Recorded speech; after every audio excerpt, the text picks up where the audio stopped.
വിഷ്ണുമായ ചാത്തനും മഹാദേവന്റെ മകനാണ് എന്നുള്ളത്. പക്ഷെ എനിക്ക് തോന്നുന്നു ചാത്തനെ നമ്മളെല്ലാവരും ഭയങ്കര പേടിയോട് കൂടിയിട്ടാണ് കണ്ടിട്ടുള്ളത്. അല്ലെങ്കിൽ എന്തോ പണി കിട്ടും അങ്ങനത്തെ ഉള്ള രീതിയിലാണ്, പേടിയോട് കൂടിയിട്ടാണ് അവിടെ തൊഴുന്നേന്നുള്ളത്. പക്ഷെ പറയുന്നുണ്ട് പേടിയോട് കൂടി തൊഴേണ്ട ആവശ്യമില്ല എന്നുള്ളത്.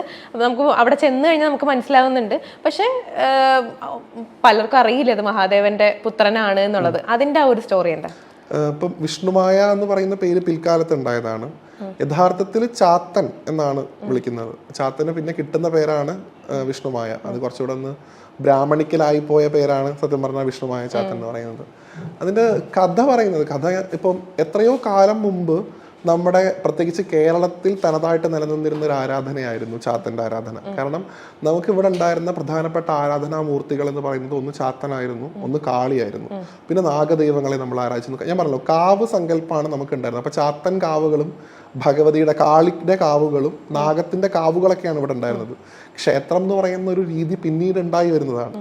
അതിൽ നമുക്ക് ഇന്ന് നമ്മൾ ശാസ്താവ് എന്ന് പറഞ്ഞ് ആരാധിക്കുന്ന വലിയ മൂർത്തി, ഇപ്പൊ നമ്മൾ നേരത്തെ പറഞ്ഞ പോലെ മോഹിനിയുടെയും മഹാദേവന്റെയും പുത്രനായിട്ടുണ്ടാവുന്ന ശാസ്താവ് എന്ന് പറയുന്ന മൂർത്തിയുടെ ഗ്രാമ്യവും വന്യവുമായിട്ടുള്ള ഭാഷാഭേദമാണ് ചാത്തൻ. ചാത്തൻ തന്നെയാണ് ശാസ്താവ്, ശാസ്താവ് തന്നെയാണ് ചാത്തൻ. ഞാൻ പറഞ്ഞതല്ല, ചിദാനന്ദപുരി സ്വാമി ഉൾപ്പെടെയുള്ള ഈ ധർമ്മത്തിന്റെ ഏറ്റവും നമ്മൾ ബഹുമാനിക്കുന്ന ആചാര്യന്മാരുൾപ്പെടെ ഇത് സ്ഥിരീകരിക്കുന്നുണ്ട്.